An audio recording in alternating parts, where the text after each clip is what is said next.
The NFL MVP race is shaping up to be one of the best MVP races we have seen in a while, as there are 3 guys, in my opinion, who have very good shots at winning this award, and we all know how the MVP race works. All it takes is one game from one of these candidates, and if they perform bad, their odds could go from very good to just good, maybe even worse.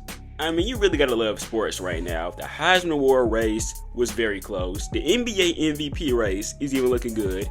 And now the NFL MVP race is looking good. I don't think we're gonna know until week 18 who's officially gonna win this award, honestly. Now, we're gonna be focusing on the top 3 more importantly, but I'm gonna take a look at 2 guys who I think need to be in the conversation. They have a long shot. They have a really big long shot, but I think they need to be in those talks. Again, they got a long shot at winning it, but again, they deserve some type of conversation.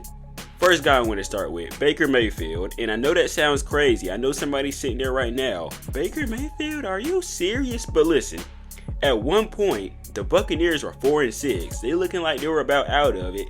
They lost Mike Evans. They lost Chris Godwin. Despite all that, Baker Mayfield let this team win 4 straight. And he's performed pretty good this season. He's thrown for over 3,000 yards, 32 touchdowns, and 14 interceptions, despite the fact he's been without Mike Evans for a couple weeks. And Chris Godwin has been out for pretty much the last couple weeks too. He's not coming back. He's been having to make do with what he has, throwing to guys like Jalen McMillan, Cade Otton, Sterling Shepard, and Bucky Irvin has been, a good supporting character too. Without him, the Bucs would probably be below 500 and out of the playoff race. Without him, this offense would be very bad, and he has put this team on his back. He has put this offense on his back especially, and he has been playing out of his mind in my opinion. Again, I say this is a long shot because it's the Buccaneers, they're not going to get a lot of attention, and they're still 8-6, and then this race is, like I said before, still very crowded. So he's going to get the short end of the stick, but I truly believe he deserves recognition. Again, that's going to sound crazy to some of y'all, but just think about it. Just think about how the Bucs have been playing the last couple weeks, and think about how this offense is playing. And you're going to tell me that Baker Mayfield doesn't deserve some credit or some type of recognition? I'll let you think about that. Sam Darnold, I don't think anybody thought they'll be saying this season. Sam Darnold an MVP, but think about it. Sam Darnold has had to come out of nowhere after J.J. McCarthy got hurt and had to start for this team. It's something that a lot of Vikings fans and even Sam Darnold himself probably expected to do. But look what he's done. He has taken it and run with it. 3,299 yards, 28 touchdowns, and 10 interceptions. He's really been the Vikings' hero this season because without him, we're not really sure where the Vikings would be. He had to be the hero this season when J.J. McCarthy got hurt because let's be honest, we're really not sure what would have happened if they had some other backup quarterback. We're really not sure if they had somebody like, Drew Lock at the helm. We're really not sure. So Sam Darnold has had to be the hero for this team, and he has been just that. To be honest, him winning it might be a little bit more crazier, or him being in the race might be a little bit more crazier than Baker Mayfield. I don't know, y'all tell me, but I already know the comments I'm going to get from this video. And he had a 5-touchdown game versus the Falcons, and I know that hurt Kirk Cousins. He's coming back to Minnesota for the first time since leaving, got booed, and then that proceeds to happen. That's got to be wild. Again, the thought of Sam Darnold winning MVP sounds nuts. Definitely. I think it has to be in the conversation given the circumstances and how he's performed with those circumstances because it's been crazy. I don't think anybody expected this, but he's been proving a lot of people wrong who called him a bust, and now he's looking like a bona fide starter in the NFL. I know I said I was only going to do 2 outside guys, but I'm going to do 3. Jared Goff is the next guy, and he had a shootout with Josh Allen in Detroit. 48-42, the Bills won, but Jared Goff had the better game out of these two. 38 for 59, 494 yards, and 5 touchdowns. Josh Allen, in the end, was the one who came out with the winner, but Jared Goff outplayed him in this game. Now, already, here's why I think he won't win the award.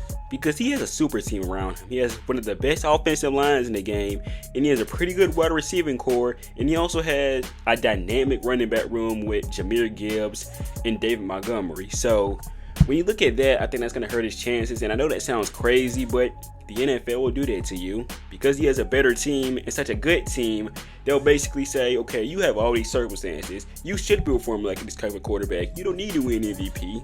You still got to give Goff his credit. At the end of the day, you have to go out there and execute. You can have the better team. You can have all this, but you still got to go out there and execute. And Jared Goff has been doing that.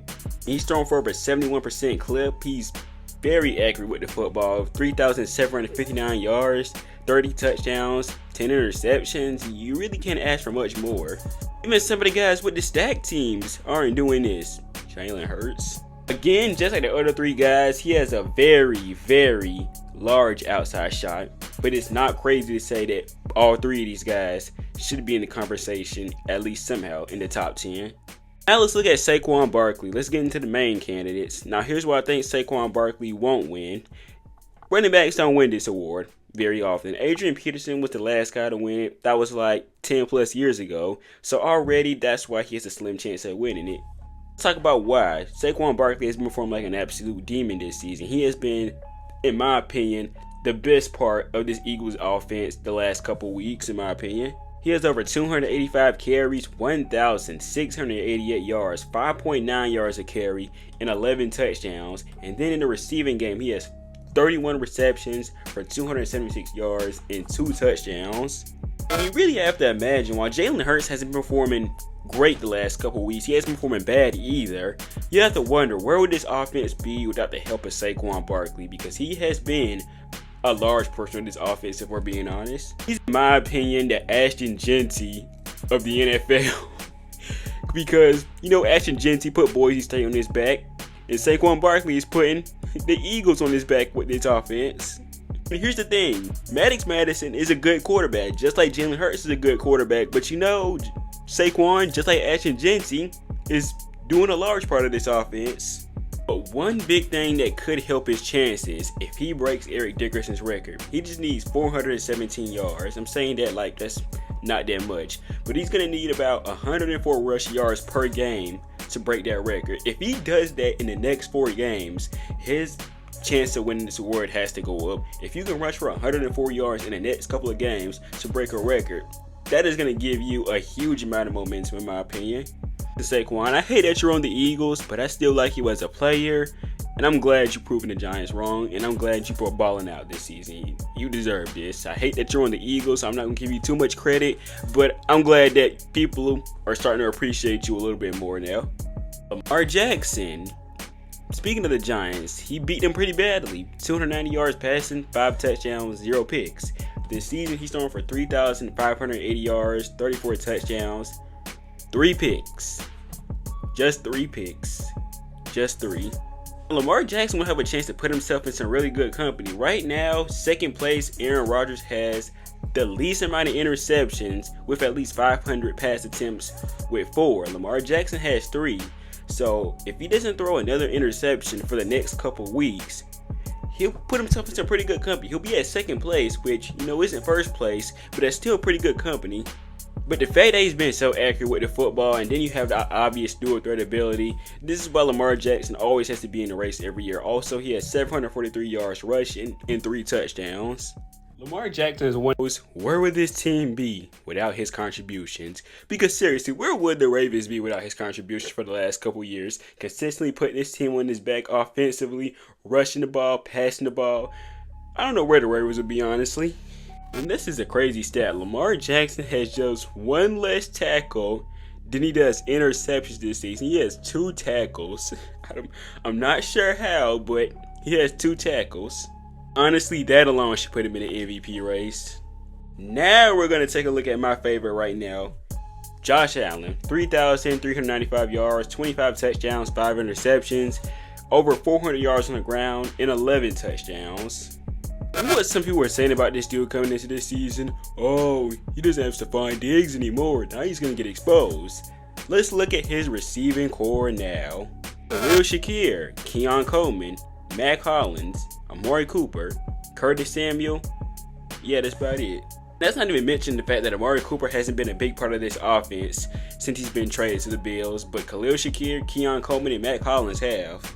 And you gotta think, some of these problems were because last year Stephon Diggs was on the team, and apparently he was a bit of a head case with the Buffalo Bills.